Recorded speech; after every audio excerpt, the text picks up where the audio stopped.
It is a true pleasure to welcome you to Ethiopia.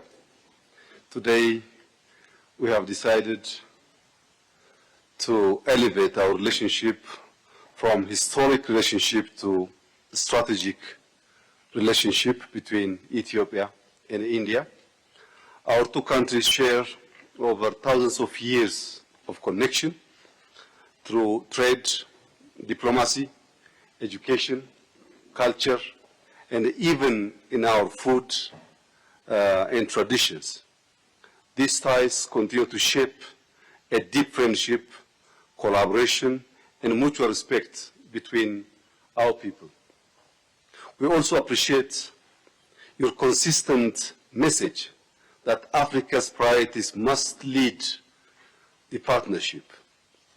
These kinds of dignified, respectful message for Africa is very important, Mr. Prime Minister. Keep pushing. That is the type of message we're expecting from all our trusted friends.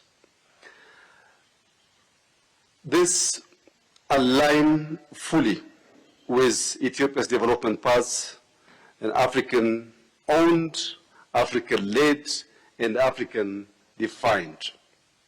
Mr. Prime Minister, today we meet with a clear focus to shape a modern partnership grounded in sovereignty, self-reliance, and practical cooperation. Our cooperation is rooted in equality and South-South solidarity. We see strong alignment between our homegrown philosophy. Both countries emphasize national capacity, inclusive development, and partnership that respects independence.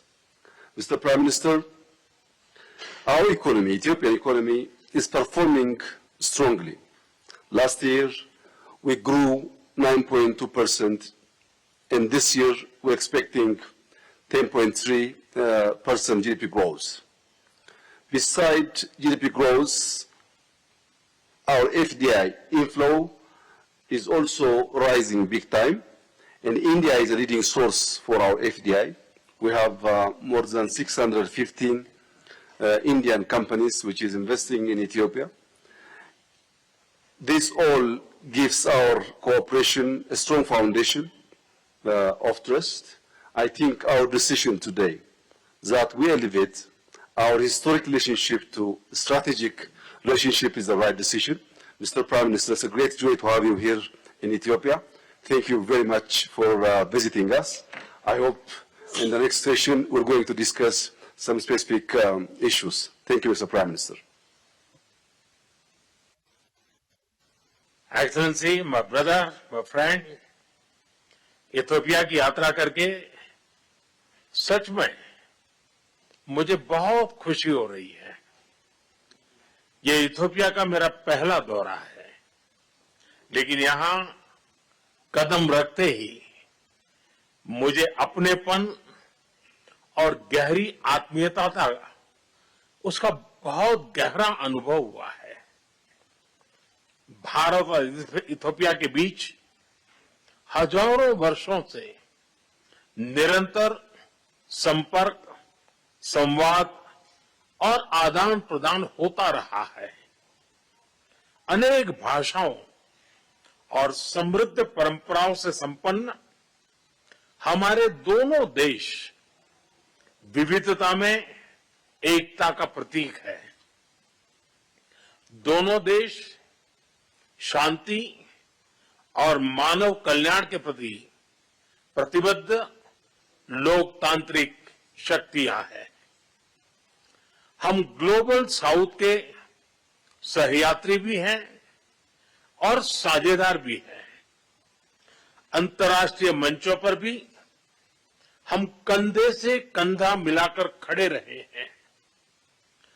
African union का मुख्यालय Ethiopia में होना Ethiopia को अफ्रीकी diplomacy का meeting point बनाता है।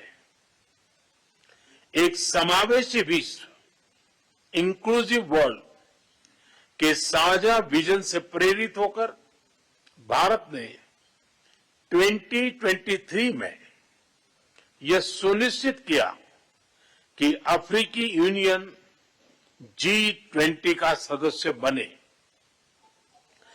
इन्हीं सभी पहलुओं को ध्यान में रखते हुए आज हम भारत इथियोपिया संबंधों को स्ट्रेटेजिक पार्टनरशिप पर उस स्तर पर ले जा रहे हैं।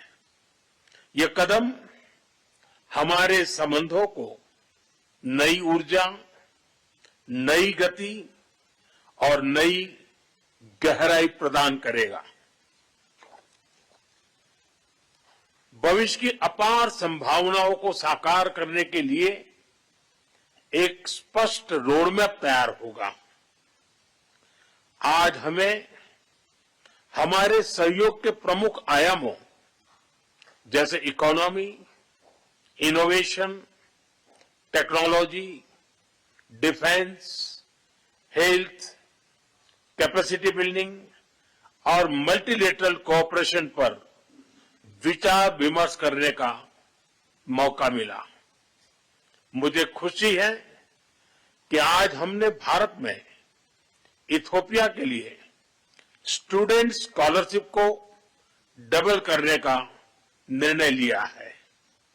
एक्सेलेंसी, पहलगाम आतंकी हमले पर आपकी संवेदनाओं और आतंकवाद के विरुद्ध हमारी लड़ाई में आपके समर्थन के लिए आपका बहुत बहुत आभार। और आतंकवाद के खिलाफ हमारी लड़ाई में मित्र देशों का साथ होना ये बहुत ही मायने रखता है। एक बार फिर मैं आपका, मेरा और मेरे डेलीगेशन का इतना भव्य स्वागत करने के लिए हृदय से बहुत बहुत आभार व्यक्त करता हूं।